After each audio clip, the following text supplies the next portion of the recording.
My name's Danica and I work at the City of Bunbury. I am a Community Partnerships Officer and my portfolios are youth and activation. So obviously being a youth program, this obviously relates to that.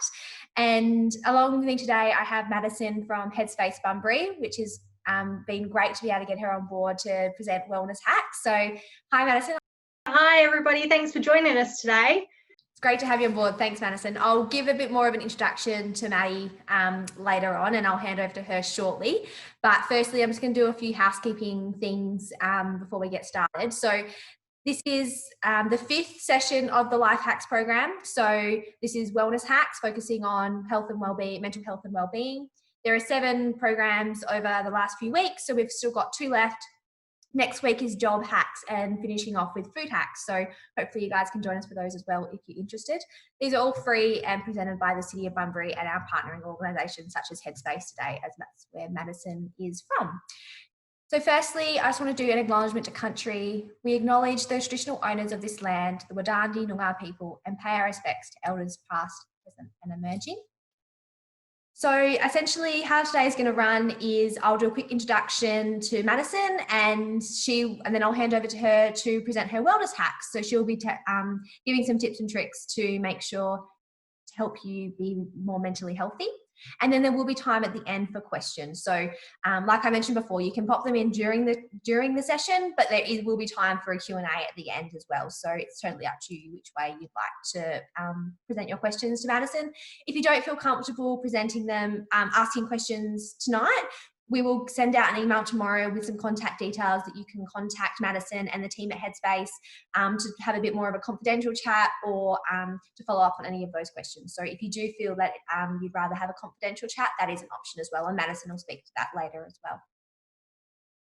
Without further ado, so I'd like to introduce Madison Harper. She is the Community Development Officer here at Headspace Bunbury. She also works along, I think her role is not only Bunbury, it's Bustleton and Margaret River. Is that right? Yep, she's nodding, so that's correct. So yeah, Madison goes out to schools and does a lot of work in this space. She is a subject matter expert. So we're really lucky to have her along today, just sharing all her tips and knowledge around mental health.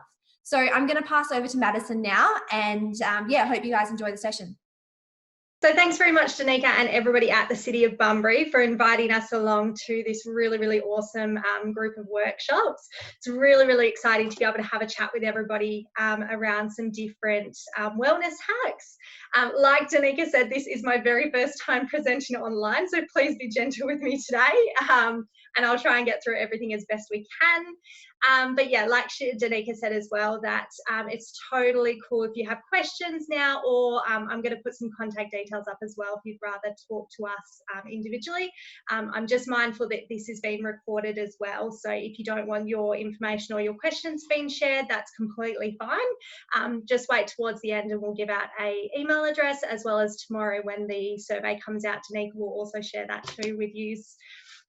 So what I'm going to do as well is I'm just going to jump out of this really quickly. And I'm just going to share some contact information in the group chat for you all. So generally when we do workshops like this, we just like to check in with you and say, you know, if you're not feeling okay or if something bothers you, you're more than welcome to jump out and you know, we'll have a chat with you in a second. But because we are in an online forum, it's a little bit difficult to do that. So I've just popped in a contact detail for Lifeline. So they are available 24/7. So if at any time throughout today you do feel like you want to stop and you need to have a chat with somebody immediately, the Lifeline number is there for you all to, you know, kind of use and give them a call straight away if you need to. Because some of the times when we're talking about this, although we're just talking about hacks for, you know, wellness and how to look after yourself, sometimes it can be a bit tricky or a bit triggering for you. So that number is available for you if you do need to do that as well. All right, so let's get into it. So a little bit about myself. So I have worked at Headspace Bunbury for the past 5 years, but I've only been doing this particular role of Community Development Officer for about 6 months. So it's very fresh to me, but very, very exciting stuff. So I have a Bachelor of Social Work, which in the previous role, I was one of the intake workers, where we just provide the initial kind of counselling and support to young people. And I'm really, really, really amazingly passionate about youth mental health and about empowering youth to have the skills and the kind of toolkit to really support their well-being and their growth in the future, because we all know how important adolescence is. So it's really important to get those toolkits going at that time, to really help out in the future as well. So that's why this is a really, really great fit for me, which is awesome. All right, so a little bit about what we're going to cover today as well. So we're going to try one of the activities that I like to do when we do in-person presentations. We're going to try and see how it goes in an online forum. But we're going to do some facts and some myths around mental health, just to get a bit of an understanding about what you guys already know in the community about mental health. Then we're going to talk very generally around what is mental health, what does that actually mean, and get into the good stuff, so tips to help support a healthy headspace as well. And then we'll talk a little bit about ourselves, Headspace, and other services that are available. So this is the true or false game. So feel free to pop it in the chat if you want to, or you can just do it by yourself as well. That's totally fine. But what I'm going to do is I'm going to ask a couple of questions that are true or false questions. Okay. So I want you to have a bit of a think about the statements that's been said. And what do you think, if it's true or if it's false? And then I'll have a little bit of a chat about each question afterwards as well. So yeah, like I said, if you want to, you can pop it in the chat. If you don't want to and you just want to play along by yourself at home, that's totally fine as well. So the first one that we've got is that 25% of young people will experience a mental health problem during adolescence. Do you think that might be true, or do you think that might be false? I'll give a couple of seconds for everybody if you want to play along.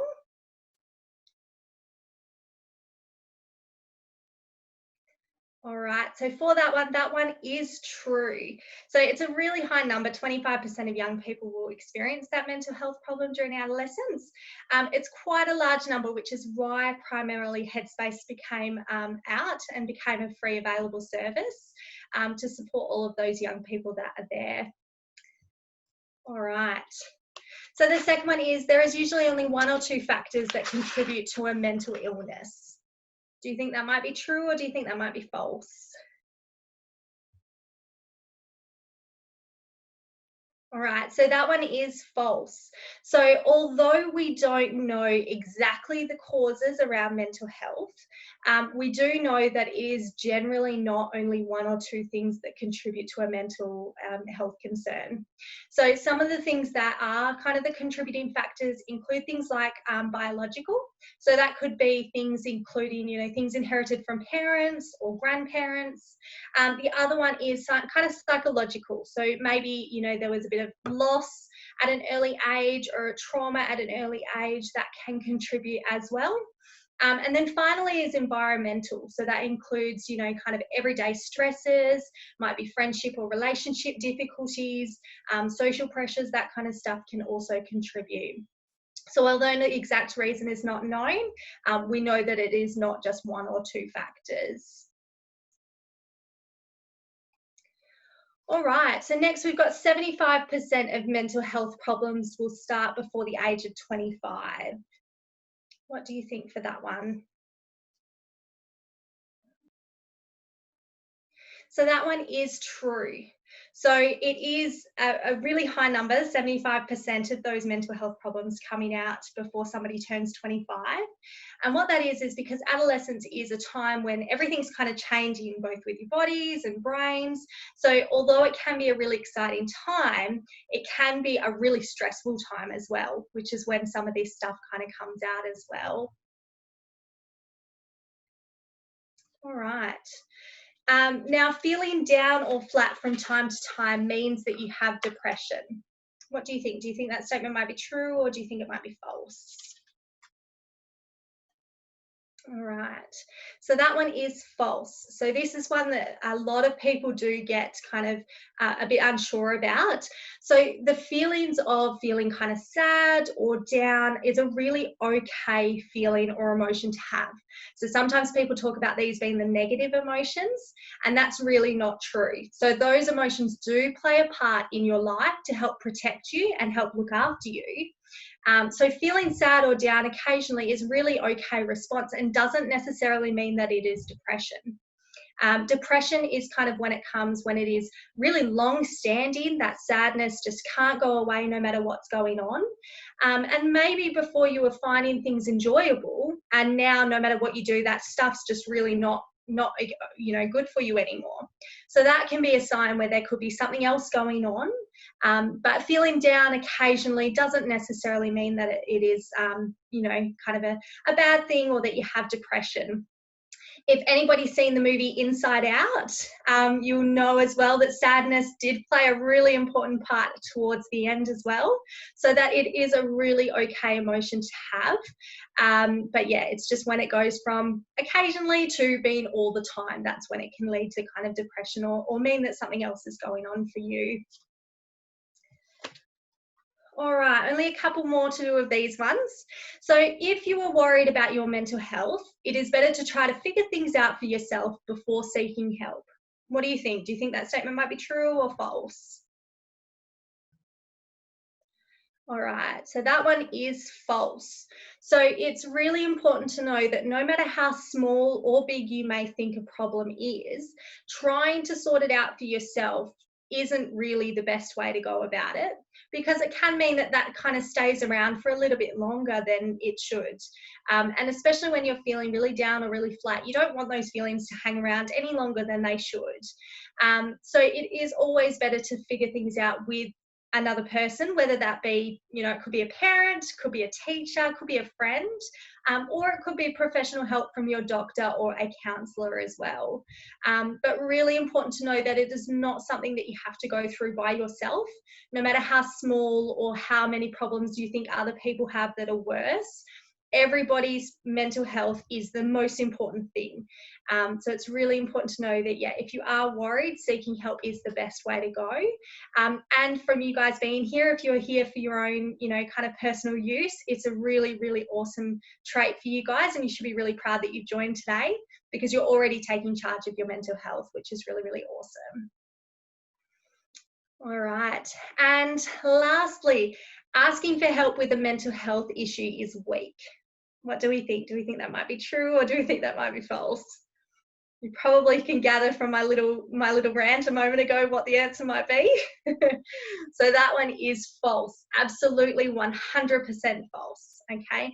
Asking for help is actually the strongest thing you can do to actually acknowledge maybe something's not quite going okay for me and I might need a little bit of support. That is the most courageous thing that you can do to look after yourself.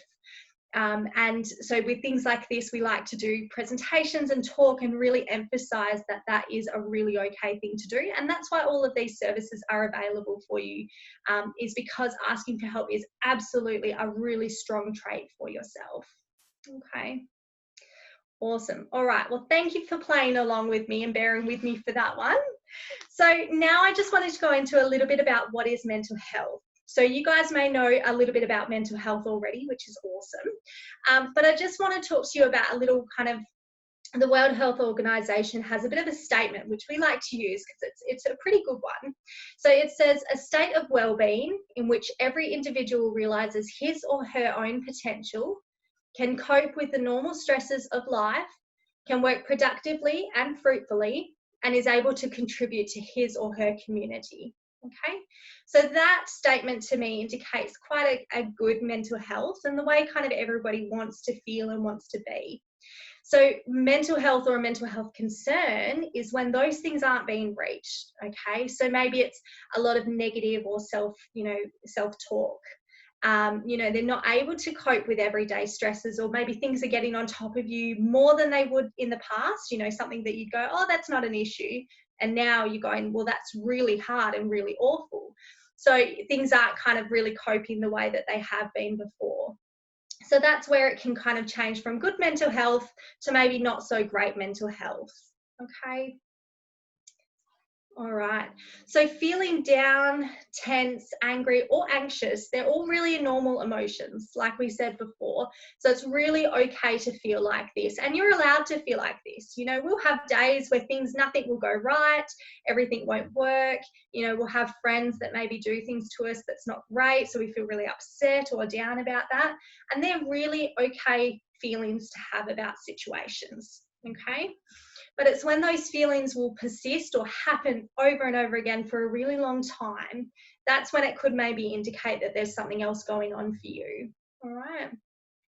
So mental health problems can influence how you think and your ability to function in your everyday activities. So that could be at school, at work, in your friendships or romantic relationships. So it just really impacts your everyday or your day-to-day functioning. Okay, that's when, again, we can kind of think that maybe something else is going on for you around mental health. So this is a list of some things that you may be noticing in yourself, if maybe your mental health is something that you're struggling with currently, or it could also be something that you're noticing in other people. So it doesn't necessarily have to be yourself, but something you might notice in a friend or a family member as well. So some of these things are, you know, feeling like things have changed or things aren't quite right within yourself, changes in the way you carry out your day-to-day life, not enjoying or not wanting to be involved in things that you've maybe previously really enjoyed. So maybe, you know, you and your friends always used to go to the, you know, the shops after school, and now you're like, I just can't be bothered, I don't want to, it's not enjoyable. So that maybe is a sign that something could be going on with your mental health.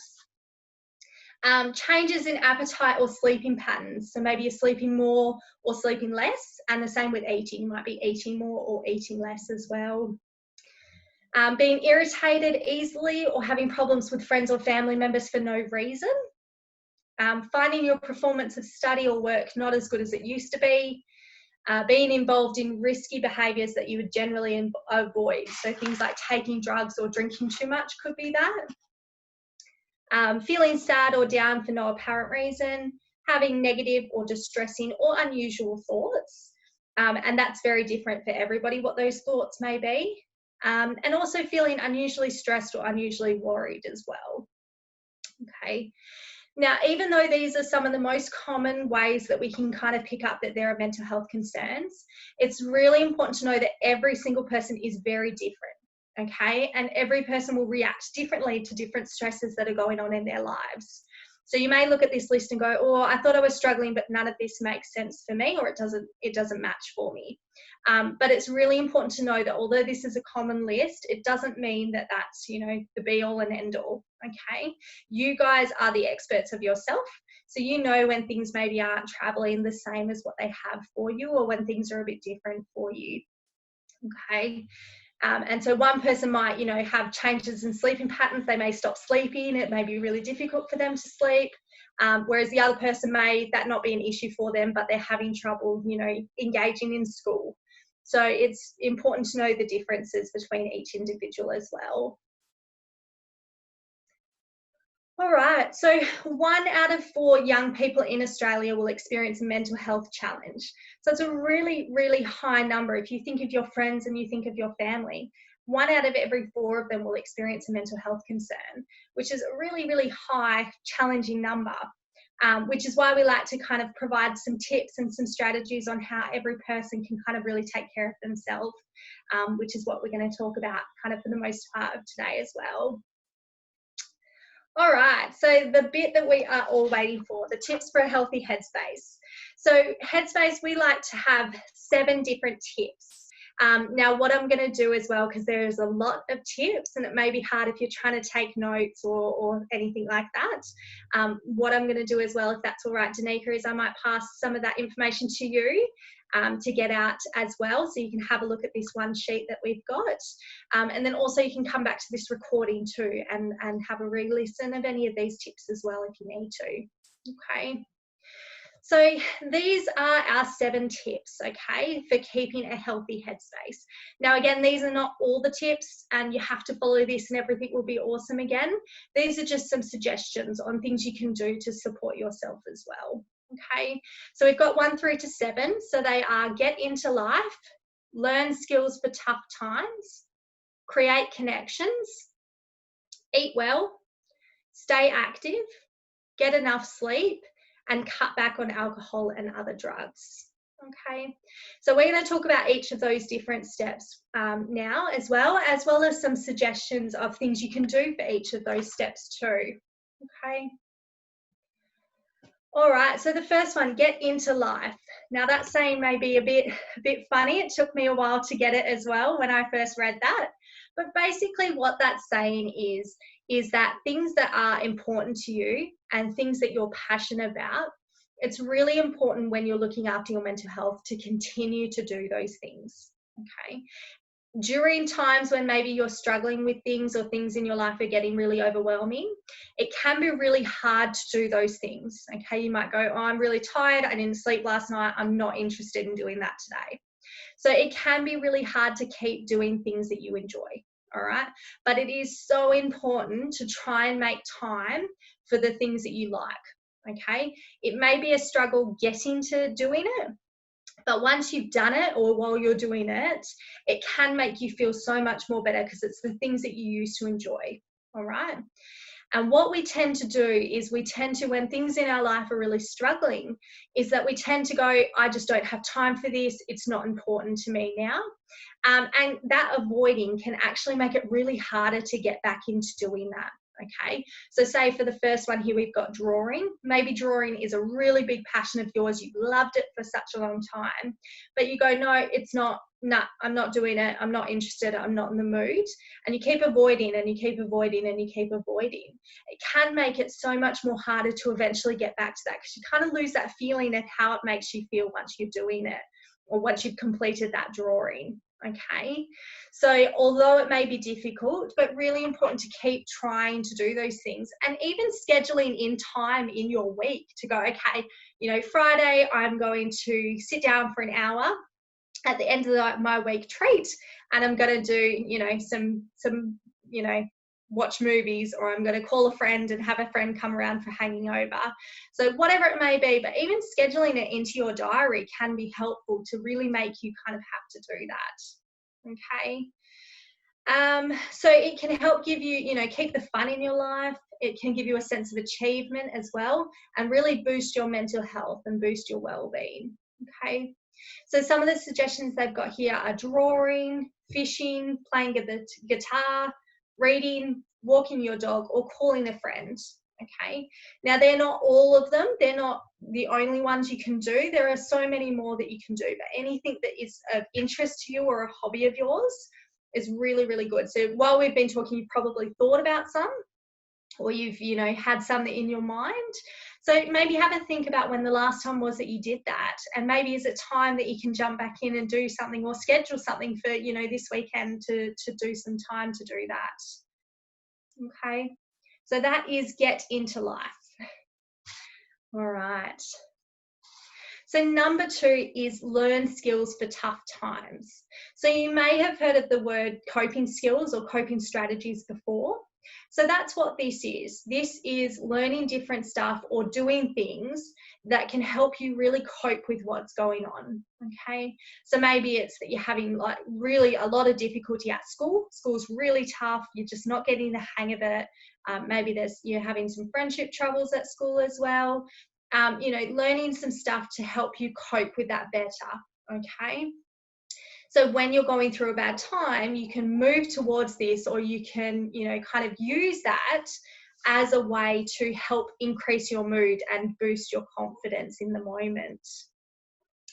It also can give you resilience for future stuff too. So the stuff in the future that you haven't come across yet, by already having all of these coping skills in your back pocket to, you know, kind of pull out at any time, can really help you overcome any challenges that maybe will be faced in the future for you.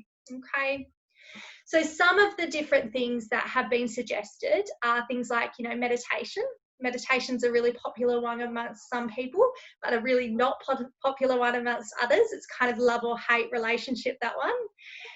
A digital detox as well can be good. So that could be either, turning your notifications off your social media for, 2 hours, and you're just not going to check social media for a couple of hours. Or it could also be going through and maybe unfollowing any accounts that make you feel really negative, or that are not, you always feel bad when you look at them, or don't, kind of lift you up or strengthen you. So that can also be a digital detox, just going through your account and really cleaning it out as well. Listening to music or playing music as well, spending time outdoors, or guided deep breathing. So there's a lot of apps nowadays that you can do the deep breathing as well. So in the moment you can kind of use that. So those are a few. Again, some of them you may love, some of them you may absolutely hate, but it's really important to kind of find what works for you and then use it when you need to. Use it to kind of calm down and bring that mood up a little bit when you need to. Okay. All right. So number 3 is create connections. So being connected to individuals is such an important strength and an essential part of being a human being. Okay. We need social connections. We need all of that different stuff to make us thrive. All right. So, if you think about a time when you've been with a friend, say, or a family member or a pet, could be, and you felt like it was just a really awesome time, and maybe your worries kind of melted away a little bit, think about that and think about how awesome that made you feel. Okay. Now, if you think about maybe a time when you were with a friend that wasn't so positive, maybe they were really negative, or they spoke really nastily about you or other people, and you just felt really overwhelmed with how they were talking and really uncomfortable. So that just shows the importance of connections, but also the importance of good connections, okay? Because we can connect with anybody, but it's really important to make sure that those connections are really positive and enjoyable for you, so that you can really feel that supported and loved connection to get what you need out of that as well, okay? So some of the things you can do to create those connections is, the first one, just spend time with friends and family members. Now, obviously at the moment it can be a bit hard to do that, but we have, sorry, I've just had a pop-up come up on my screen. So it can be really hard to do connections at the moment, especially with people, not able to see each other, or the distance and stuff like that. So things like Zoom, that platform is really, really great to do things with family and friends. There's apps like House Party and things like that as well. So just being able to really spend that time with people in any form as well. So the next one, join in a club or a committee as well. Really, really great to be able to, just join with people of similar interests, as well as the same as participating in a team sport. So if you have a sport that you really like, it would be great to join and, share that passion and that hobby with other people as well. And then finally, also being part of a safe and online community. So if you like maybe gaming and you've got an online space that's really positive and really safe for you, that's also a really great way to create connections. It doesn't have to be a physical connection, okay, but it does need to be a positive and good connection. All right. So having connections can improve your mental health by surrounding yourself with positive and meaningful people during times of struggle. Okay, so even if you don't share with them what's going on, you don't tell them how you're feeling, but just by being in a room with that positive person can instantly kind of help increase your mood and help you with struggles as well. All right, so the next one is eating well. Now, a lot of the times when I do this, a lot of people go, eating well, what's that got to do with my mental health? Okay, but it is really important to know that eating has a really big impact on your mental health. So what you put into your body is really, really impactful on how you feel. Okay, the way I like to describe it is, when you ever go to a fast food place and you're just really craving it and you eat it and it's glorious while you're eating it, and then you finish it and probably 10, 15 minutes later you start to feel really, really sluggish, really yuck, maybe feeling a bit slow. That's because of what that food does to our body. It also does to our brain. Okay, so it also gives you those same kind of feelings in your brain, which can actually increase depression or anxiety. Okay, it can make the feelings more heightened and hang around for longer as well.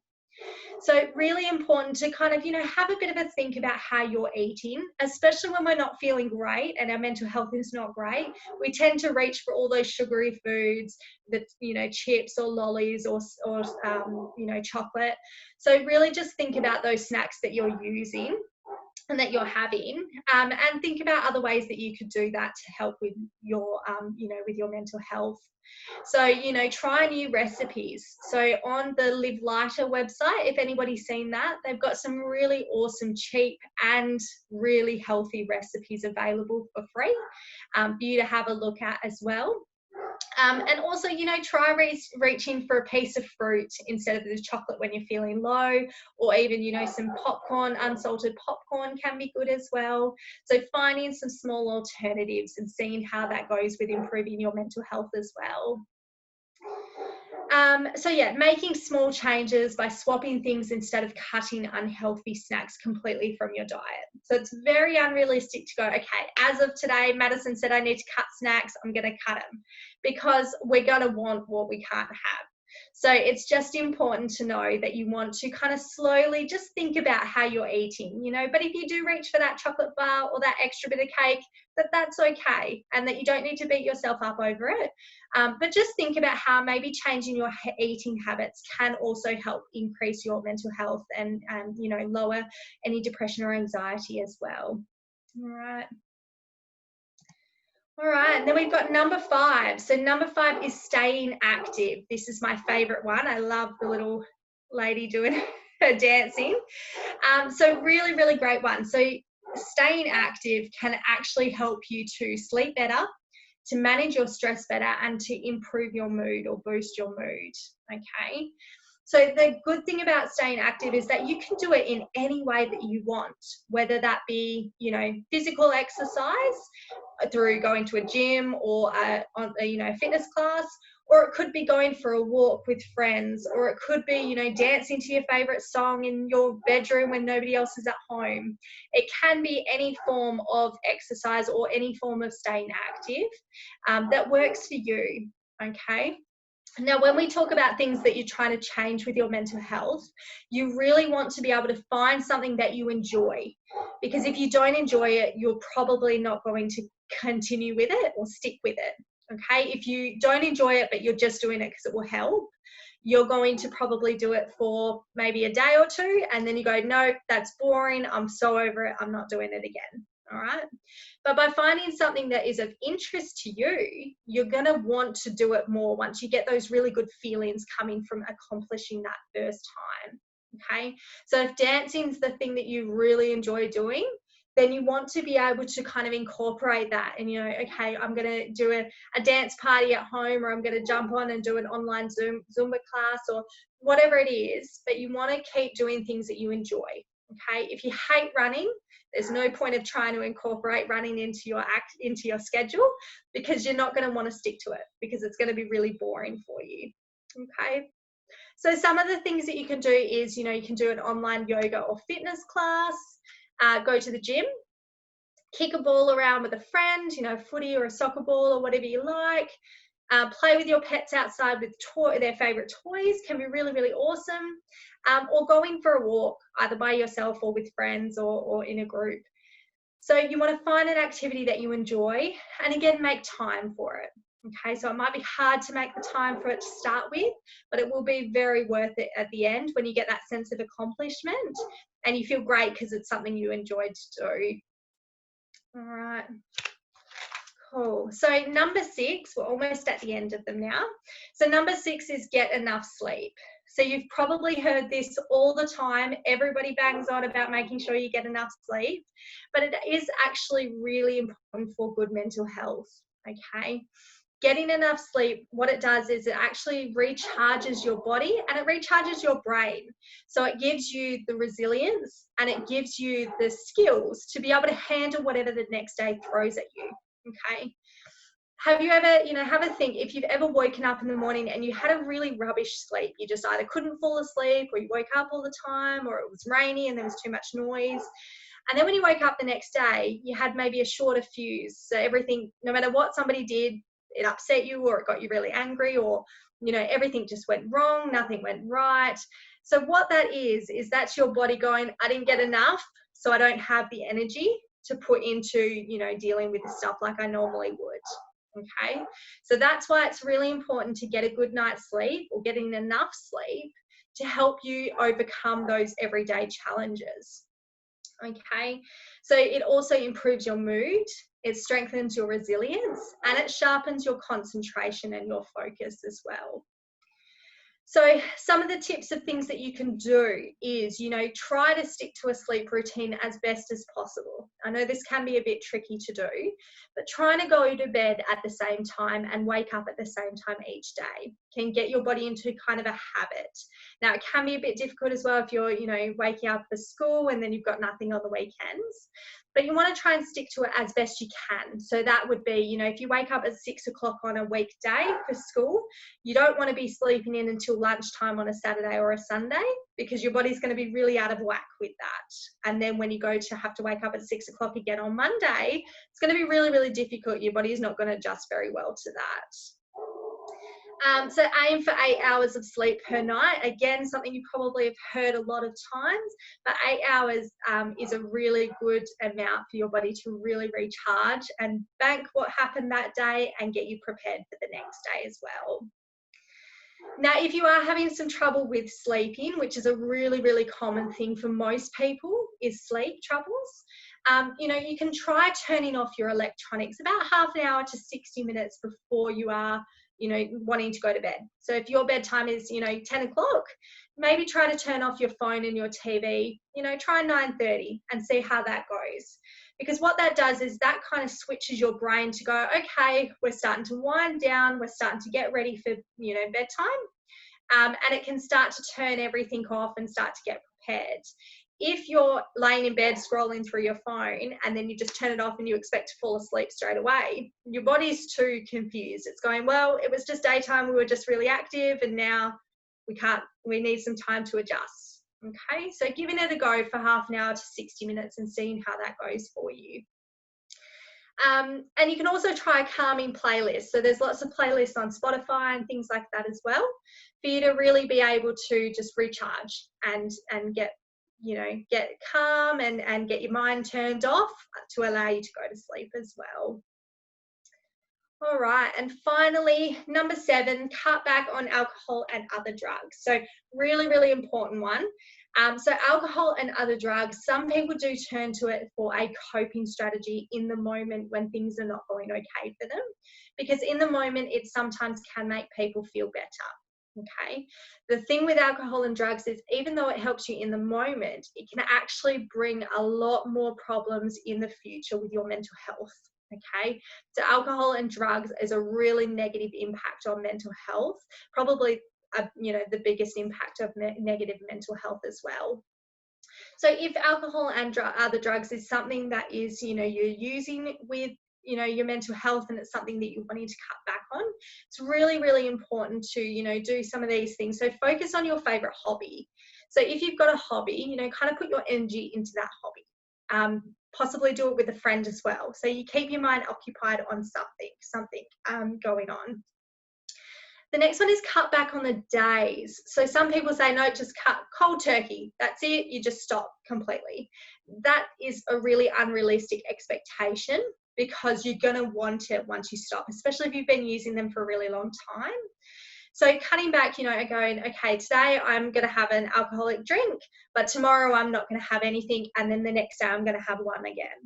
Okay, so just taking it day by day and cutting back each day can then help you get to a spot to then give it up if that's what you desire. Enlist the help of friends and family. So that can be a really great thing as well, to really help get you going and support you in stopping or cutting back. And exercise. Exercise is a great outlet, whether it's, just going for a run, or whether it's actually going to the gym or playing a physical sport as well. So that's a really good one too as well. So those are the 7 tips that we like to use. Again, those examples were just some to kind of get you thinking about them. There are a lot more, and you can visit the Headspace website to have a look at a lot more suggestions as well. And you maybe already have some suggestions or things you've already sort of been doing, but you didn't really know that's what it was. So those are still really great as well. All right. So I just want to briefly talk about Headspace because we are coming to the end of it. So Headspace, we are a youth mental health service. So we support those who are aged 12 to 25 years old with lots and lots of different supports around mental health, physical and sexual health, that kind of stuff. We're a completely free service, so there's no charge ever for the services. And we provide mental health education in communities such as this one and what City of Bunbury have asked us to do. So just giving support to anybody who would like it in the community as well. So these are the different locations around Australia that provide the support. So it's a very long list. If you don't live locally in Bunbury, you're more than welcome to check it out on the website as well to see what's about and what you would like to, if there's something close to you. So we help with mental health support and counselling, physical and sexual health. So we've got doctors available as well for you to come and access around, maybe contraception or the flu or things like that. Educational and vocational supports around school and study, if that's been a trouble and you're not able to engage, or, finances with work and things like that. And then finally, alcohol and other drugs as well. Now, if you are maybe not ready to access support at a local Headspace centre, or it is a distance for you to get to, maybe you live a little bit far away from a centre, you can access what's called our eHeadspace support. Now, that's an online and phone support available for people aged 12 to 25, where they can actually, talk one-on-one with a clinician. So it's available from 9 a.m. until 1 a.m, 7 days a week, including public holidays and Christmas and things like that. So it's kind of always available for you to have a chat with somebody. And they do group chats as well, so you can kind of talk with other like-minded youth around it, what issues are going on, and get some support from some eHeadspace staff, as well as from some local youth as well, or youth that are experiencing similar things to you. Okay. So that was about where we're up to. I think that was everything that we were up to. I'm just going to skip past these little few here, but I just wanted to show these contact numbers. So these are different supports available. So you've got Headspace Bunbury or Busselton for a physical centre, but the other ones are services that you can call at any time for any concern about yourself or another person. So things like Kids Helpline, Lifeline, Suicide Callback Line, and eHeadspace as well. So that's their contact details as well. And again, they're free services for you to call and use too. But that was all that I had to bring today. So thank you very much for listening to me. I know it can be a bit tricky in the online forum without the, able to have discussions and things like that. But like Danica said at the start, we'll do some questions now, but if there is something that you wanted to ask, but you didn't want to, talk about it in this forum, that's completely okay. So this email address is the email address to speak directly to the staff at our Bunbury Centre. I'm going to stay online for a little bit and access those emails. So if you did have one come through, I can answer them tonight. Otherwise, you can call, we'll be open back again tomorrow at 9. You can call directly and actually speak to one of the intake workers if you had any questions that you really wanted to talk to somebody about. Otherwise, we can do some questions now if anybody has any as well. But that was it from me, Danica. Awesome. Thanks so much, Madison. That was a fantastic presentation. You did so well to transition that online. So well done. Thank you. So big thank you to you. And if anyone has got any questions, you can pop them in the group chat now. Or you can just take yourself off mute and ask a question. Otherwise, exactly like Madison said, you can either email them or give them a call tomorrow. So you're more than welcome to do either. Tomorrow, we will be sending out an email to all participants with a short little survey to let us know how you thought tonight's session went, how you think the overall program has worked, and if you've got any feedback for either the this specific workshop on wellness, or feedback for the program overall. We'd love to hear from you guys and how we can improve. So please make sure you complete that. And we'll also have that email address for Headspace and the contact details from tonight's session, so that you can easily get in touch with Madison and the team at Headspace. So that will all be available in your inbox tomorrow. So thank you all for attending. Like Madison said, we'll stick around for a few more minutes. If you do have any questions, just pop them in the group chat. Otherwise, feel free to just log out. And yeah, it was great to have you guys here tonight.